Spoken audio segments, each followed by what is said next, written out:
Hey guys, welcome back to our channel. Today is a short story time of one of the scariest days in mine and Josh's life. So if you want to know what happened, stay till the end. Okay, so on September 29th, it was just a regular day. We were cleaning the bedroom. Alana was watching her cartoons on YouTube. She was on my bed, which she always is. She knows how to get up, she knows how to get down, so we didn't think anything of it. So me and Josh are picking up laundry on the floor, we're cleaning, putting clothes away in the drawers. I was almost done cleaning. I was on the floor sorting through some bathing suits and stuff. Josh had just got out the shower and he started opening the drawers and helping me put stuff in it. And then we hear a big, like, bang, like a crash. And right away we go into panic. I turn around and it's Alana on the floor. And she's not crying. She really wasn't doing anything. Her face was like stuck in like a cry face. It was like she wanted to cry, she just couldn't. I ran and I picked her up as fast as I could, and then I came in here to give her breast milk, because that's what I always do when she falls, because it's like calming, it makes them feel better. So I go to feed her and she is still stuck in that cry face. She didn't want to drink milk. That's her right there. So after I try and breastfeed her, Josh says, put her to the light so that I can see like her head, see where she hit it. So as I stand up and bring her towards the light, which is right here, the chair is right over there, she starts to turn blue, and then what looked like a seizure to us, she started to like roll her eyes to the back of her head, and then that was it. She passed out cold right in my arms.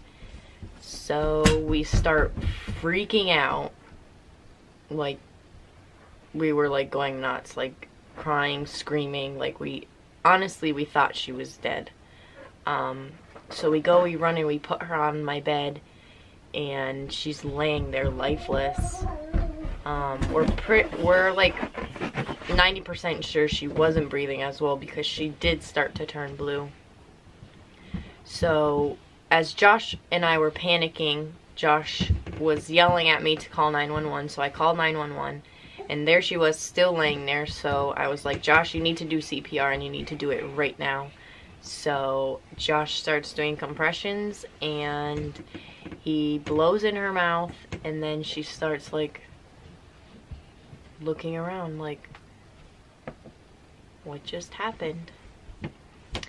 So after that, I pick her up, and she's just laying on me. She just has her head laying there. She's silent. She was like she didn't even know anything happened. The fire truck came, 2 police cars, and the ambulance finally got there probably like 5 or 10 minutes after I called. On the phone, when you call 911, it is the most stressful and most annoying thing in the world. I was transferred from one person to another person to another person to another person 4 times before someone was like, okay, they're on their way. And when you're in a situation like that, that is so stressful, because you just want somebody here as fast as they can, because your child is laying on your bed lifeless. So I called, and they were like, 911, what's your emergency? And then I explained what happened, and they're like, okay, we're transferring you. And then they're like, 911, what's your emergency? And then I say it again, and they're like, okay, we'll transfer you. It's like, just get somebody here. So they finally got there, and I walked downstairs because my bedroom is on the 2nd floor. So they finally get here, And first the fire truck, I don't know why I keep saying fire trucks. There was one fire truck. The fire truck comes, firefighters come inside and they check her out. They like feel her head looking for any bone that is like deformed or seeing if there's any bumps or anything. And they said there was nothing. Then the ambulance finally got here and the EMTs came inside and they also checked her, and they asked us if we wanted to go to the hospital. We put her in her car seat. She's on the stretcher, which is like the most saddest thing like I've ever seen. I can like put a picture like right there. It was so sad and she was so out of it. To me, she was acting so different. Me and Josh were so scared. She was literally just laying there. One of the firefighters tried talking to her and she just like turns her head and just like keeps it to the side, like she wasn't like looking at them. She wasn't trying to like make any like effort to like communicate like she usually does. But she was still silent. She wasn't saying anything. I was really worried like if she could walk, like if she was going to like remember like the words that she already knew, if she had brain damage. Me and Josh were like petrified of all those things. We didn't know what happened. It looked like she had a seizure. It looked like she stopped breathing. She passed out. She was lifeless. Like all these thoughts running through our head.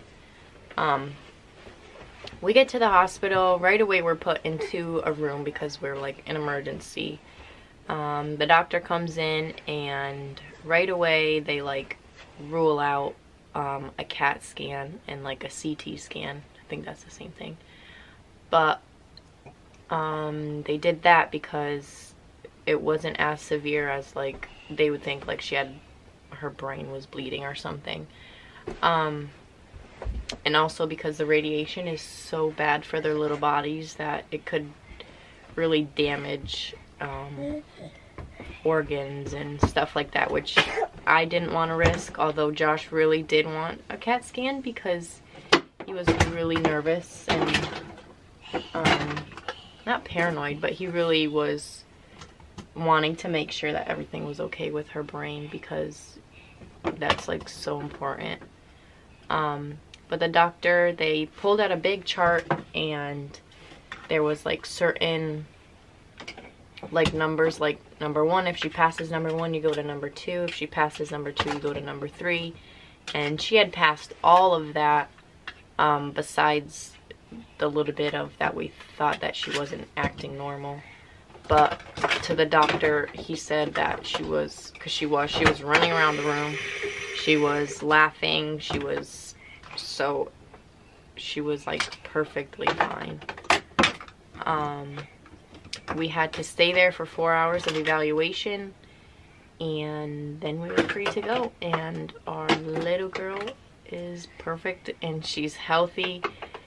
But it was by far one of the scariest moments of our life.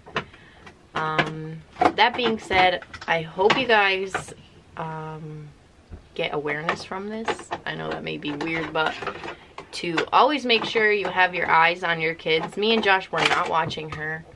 We were in the room, but she was on my bed and we were cleaning.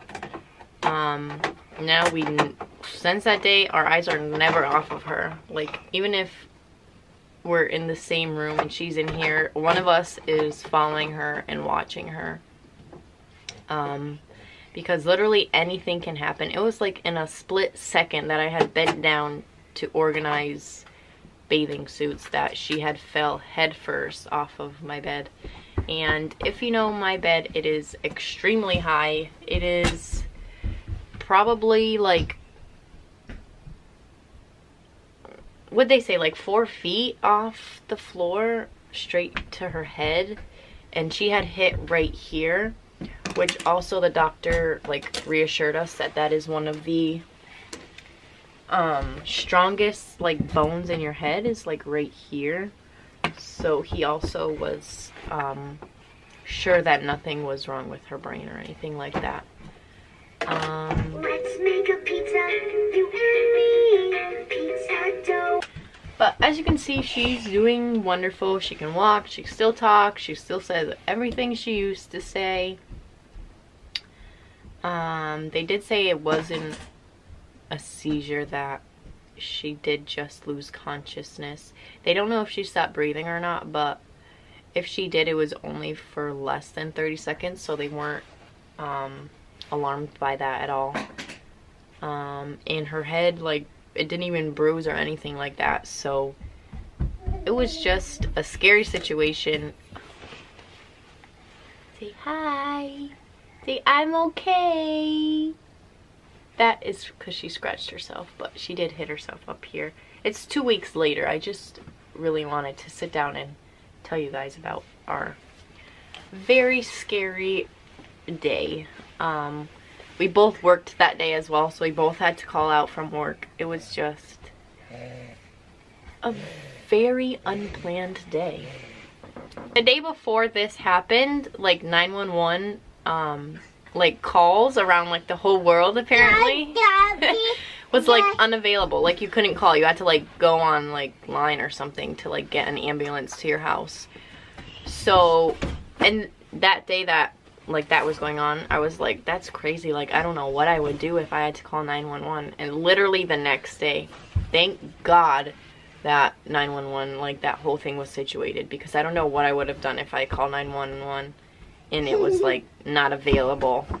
But yeah, I hope you guys enjoyed this short sit down video.